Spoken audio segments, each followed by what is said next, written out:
पत्र गीता भगवान का नंबर 49। वेदांत माना वेद की अंत, वेद माना नॉलेज, ज्ञान, नॉलेज की अंत। सो यह ज्ञान न जिसने लिया, सुना, उसने सब जान लिया। इस ज्ञान के बाद कुछ भी जानने की जरूरत नहीं है।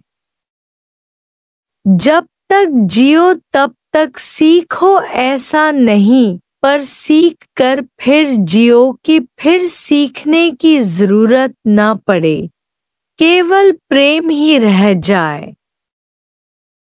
ज्ञान का अहंकार छोड़कर केवल सबसे प्रेम रह जाए। मैं कुछ नहीं जानता हूँ, पर सबके लिए आत्मिक अपने आप समझकर प्रेम है। अपनी जीवन से अधिक भगवान से प्रेम करो। अपने आप से अधिक दूसरे सबसे प्यार हो। यह शरीर तो जाए तो भले जाने दो, पर काश दूसरे जिएं और जीना सीखें। भगवान के लिए प्रेम तभी होगा जब उसके मिनट मिनट में शुक्राने माने। ये सागर लहरें बाग बगीचे सब तुम्हारे मौज लेने के लिए बने हैं। सब जड़ चाहे चेतन के लिए प्यार मैं और मेरा ये दोनों पुलिस वाले हैं, जिन्होंने तुम्हें कैद किया है। तुम कैदी हो। मेरा जब कुछ है ही नहीं तो त्याग फिर काहे का किया है। गुरु को तन मन धन देकर अहंकार नहीं करना कि मैंने दिया क्योंकि तुम्हारा था क्या। गुरु को कुछ भी देकर कभी कर्ज उतार सकते हैं क्या। सब कुछ कुर्बान हो जाए पर गुरु के साथ प्रीत निभी रहे। प्रेमी प्रीत लगाना कठिन है, जल में आग लगाना कठिन है, इसके लिए हमेशा नम्रता प्यार चाहिए। जितना ऊपर चढ़ते हैं उतनी गुरु की कदर होती है।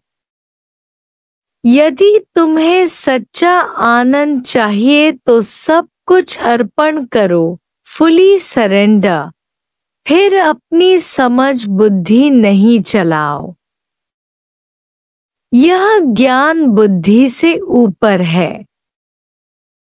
गुरु वाक्यम सत्यम करने के सिवाय हम केवल मन के कहने पर ही चलेंगे।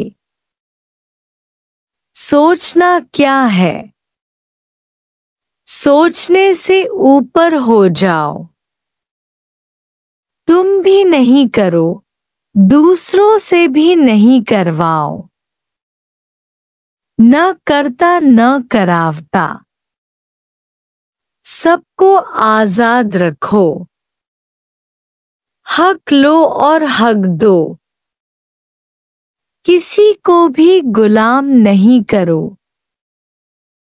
अकेले आए हो अकेले जाओगे, इसलिए किसी को भी साथी नहीं समझो। प्रेम सबसे हो पर अंदर अकेला।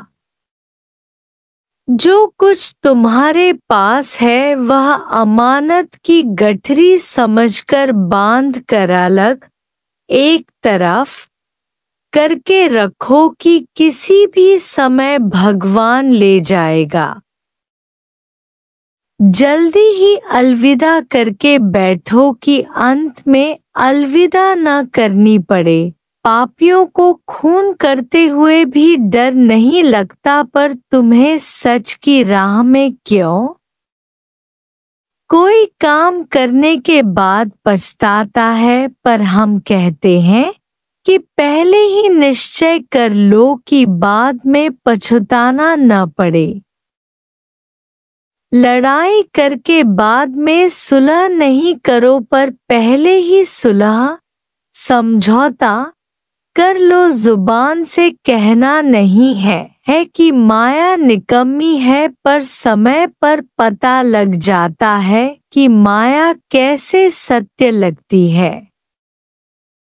कोई कहते हैं कि गुरु के पास आने जाने के लिए भी तो माया चाहिए न।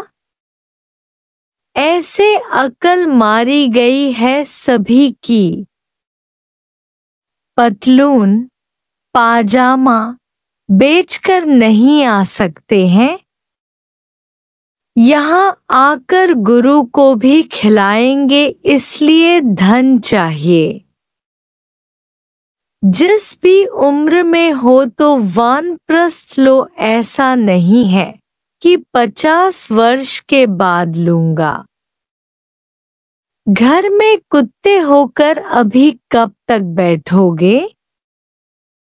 निकल कर निर्वार हो जाओ। दूसरे सब दुनिया के लोग कहते हैं कि हम 40 years old हैं, यानी 40 वर्ष के बुढ़े हैं, पर दादा कहते हैं कि मैं 75 years का यंग हूँ, 75 साल का जवान हूँ। जितना तुम खुदी से दूर होंगे उतना भगवान के नजदीक आते हो। मौत को कोई दोस्त समझता है, कोई दुश्मन, पर यदि मौत आए ही नहीं तो कैसा रहे? किसी से भी बोलो तो अपने से 4 प्रश्न पूछो। 1. किससे बोलता हूँ? 2. क्या बोलता हूँ? 3. कैसे बोलता हूँ? 4. किस जगह बोलता हूँ? तो मौन आ जाएगा। आत्मा बिन हर बात को दिल से हमेशा नाकार करो। तुम्हारा मन कैसे वश हो गया है? अनुभव लिखना।